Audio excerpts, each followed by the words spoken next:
ఈరోజు ఉదయం తెల్లవారుజామున ఏలూరు చొదుమెల్ల ప్రాంతంలో ఘోర రోడ్డు ప్రమాదం జరిగింది. హైదరాబాద్ నుంచి కాకినాడ వెళ్తున్నటువంటి ఒక ప్రైవేట్ ట్రావెల్స్ బస్సు ముందు వెళ్తున్న లారీని ఢీకొనడంతో ముగ్గురు వ్యక్తులు అక్కడక్కడ చనిపోయారు. 20కి పైగా ప్రయాణికులకి తీవ్ర గాయాలు. వాళ్ళందరినీ కూడా ప్రస్తుతం ఏలూరు ప్రభుత్వ ఆసుపత్రిలో చికిత్స అందిస్తున్నారు. ప్రస్తుతం ఏదైతే ఘటన జరిగిందో చొదుమెల్ల ప్రాంతంలో మనం ఆ ప్రాంతంలో ఉన్నాం. మీరు ఒకసారి విజువల్స్లో చూడొచ్చు.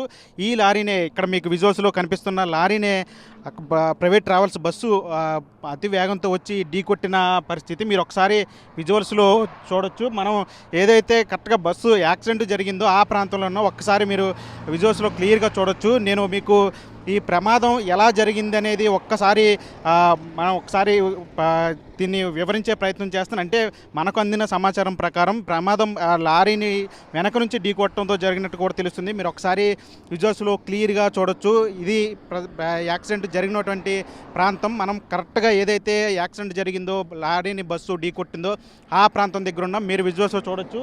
అతి వేగంతో వస్తున్నటువంటి బస్సు లారీని వెనక నుంచి ఢీకొట్టింది. ఇది బస్సుకు సంబంధించినటువంటి ఈ నమూనా. ఇది మీకు చూస్తున్న ఇదంతా కూడా ఈ ప్లాస్టిక్కి సంబంధించి బస్సుకు సంబంధించిన ముందు భాగానికి సంబంధించినటువంటి ముందు ఉండేటువంటి డోర్కి సంబంధించిన ఈ వస్తువు ఇది మొత్తం కూడా పూర్తిగా ధ్వంసం అయిపోయిన పరిస్థితి. లారీని అంటే వెనక నుంచి ఇదంతా కూడా ఐరన్ గ్రిల్తో ఉంటుంది. ఇదంతా కూడా వెనక పెద్ద డోర్ ఉంటుంది. ఇదంతా కూడా పూర్తిగా ధ్వంసం అయిపోయిన పరిస్థితి కనిపిస్తుంది. ఇక్కడ ఢీకొట్టిన బస్సు లారీని ఈడ్చుకుంటూ ముందుకు తీసుకెళ్ళిపోయిన పరిస్థితి. ఇక్కడ నుంచి ఇదంతా కూడా మీరు ఒకసారి విజువల్స్లో చూడొచ్చు క్లియర్గా.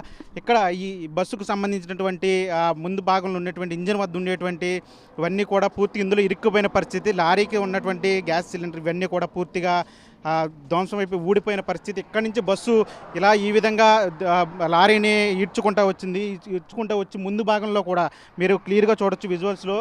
లారీని ఈడ్చుకుంటూ వచ్చి ముందు భాగంలో కూడా ఢీకొట్టిన పరిస్థితి. అంటే ఇక్కడ ఇక్కడ మీరు చూడొచ్చు. ఈ ప్రాంతం అంతా ఇక్కడి నుంచి ఇదంతా కూడా బస్సు ఈడ్చుకెళ్ళిపోయిన పరిస్థితి. మీరు విజువల్స్లో కూడా క్లియర్గా చూసే ఉంటారు. ఎంత అంటే ప్రమాద తీవ్రత ఏ స్థాయిలో ఉందో ఒకసారి మనం ఊహించుకోవచ్చు.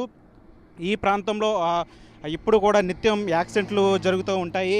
ముఖ్యంగా అటు ఏలూరు కలపరు టోల్గేట్ దాటిన తర్వాత ఇటు ఈ హైవే గుండా వెళ్ళి అటు దేవరపల్లి రాజమండ్రి వెళ్ళేటువంటి హైవే కావచ్చు, లేదంటే ఇటు తాడేపల్లిగూడెం తణుకు వెళ్ళేటువంటి హైవే కావచ్చు. ఇదంతా కూడా పూర్తిగా ఎక్కువగా యాక్సిడెంట్లు జరిగేటువంటి ప్రాంతం. ఈ ప్రాంతంలో ఇప్పుడు ఈరోజు చొదుమెలలో జరిగినటువంటి ప్రమాదంలో ముగ్గురు చనిపోయారు. అక్కడ స్పాట్లోనే ముగ్గురు చనిపోయిన పరిస్థితి. అక్కడికక్కడే ముగ్గురు చనిపోయారు. దాదాపు 20 మందికి పైగా అందరికి గాయాలయ్యాయి. వాళ్ళందరినీ కూడా ఆసుపత్రికి తీసుకెళ్లి చికిత్స అందిస్తున్నారు.